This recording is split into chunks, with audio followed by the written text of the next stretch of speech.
Our question is, to what extent is globalisation leading to cultural convergence between countries in the modern world, and what are the consequences of cultural convergence?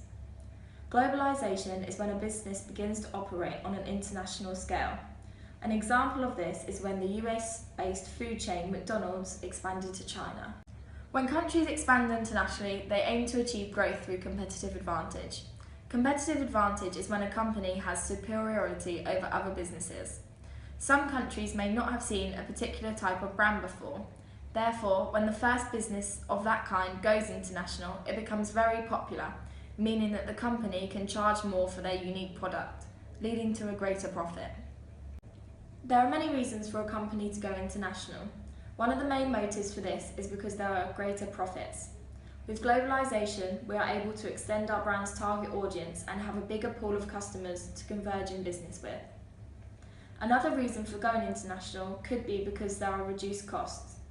The UK has one of the highest tax rates, so going international means they're able to cut costs like tax and labour rates, as people in less economically developed countries are willing to work for less. There are more opportunities when a business goes international because companies are more recognised on a bigger scale.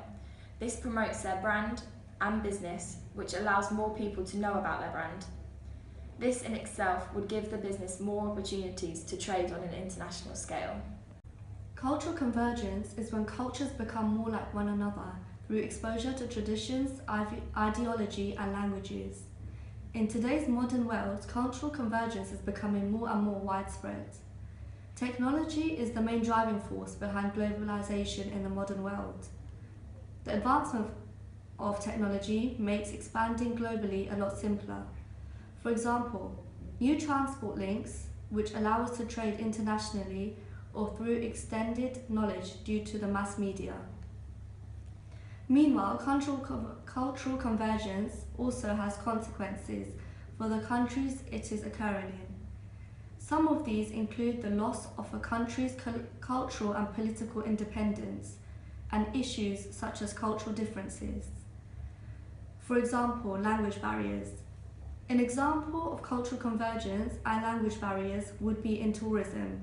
For example, when visiting a foreign country, there would be signs in the native language spoken as well as English. This is because of the cultural diffusion that has occurred throughout the years, and businesses are now aware that English is more dominant. The cultural convergence view is the idea that Western or American cultures are becoming more and more dominant in the modern world. For example, the English language, fast food shops and Western dressing is now a norm that is dominating countries all over the globe. Globalisation is beneficial to a business for many reasons, but mainly because of the economic and social benefits it brings to the company. Other benefits include access to cheaper resources and materials as well as labour. Globalisation and cultural convergence is increasing massively as UK-based businesses now have call centres located around the world. For example, Tesco's payroll department is based in India. Our advancement in technology means it is easier to send payroll data over to different countries. This means businesses such as Tesco have a more competitive advantage over countries that are not global, as it gives them more growth opportunity. Another example is that Tesco Mobile Limited is based in the UK, but it has its network operated in Ireland and are in a 50-50 joint venture with Hungary, where they provide additional Tesco branded services at their own Tesco stores and online. Globalisation allows businesses to become more dominant in the trading sector.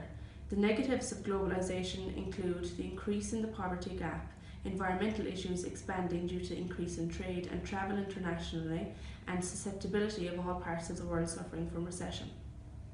When countries expand internationally, they aim to achieve growth through competitive advantage. Competitive advantage is when a company has a superiority over other businesses.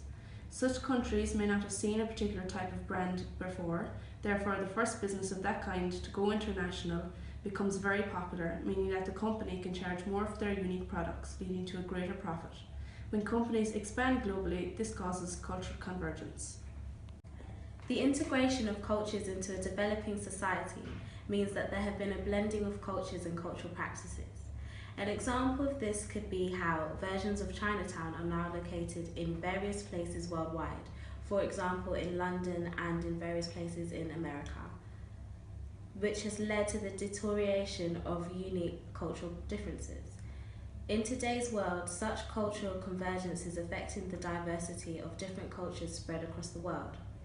For example, the emergence of transnational standards in diverse areas of social life will obviously affect the diversity and the ways that people live together and how they form cultural connections.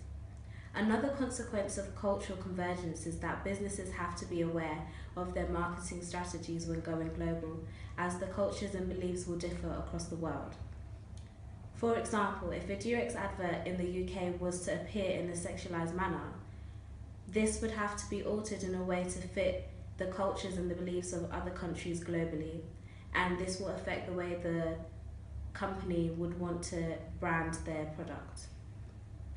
So, although it may be profitable for the company, they have to keep in mind the cultural differences.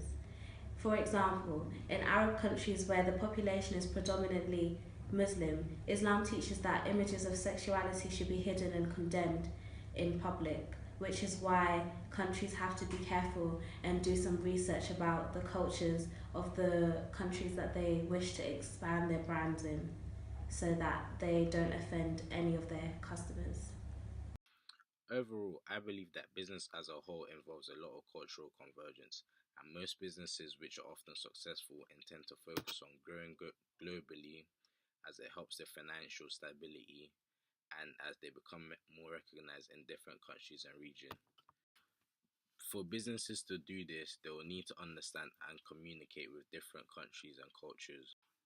After doing some research and readings, I found an article called Globalization by George Ritzer, which is an article on cultural convergence theory.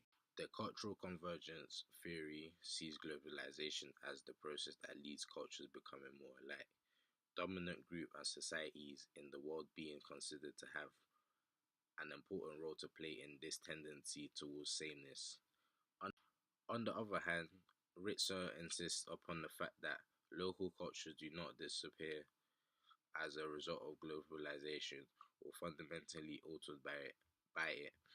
Breaking this down, it shows countries such as America, Russia, China, and India have an important role in cultural convergence because these countries are well known for owning big companies or manufacturing and designing high end technology. For example, Apple is an American owned company, but its goods are manufactured in China, which are then exported around the world.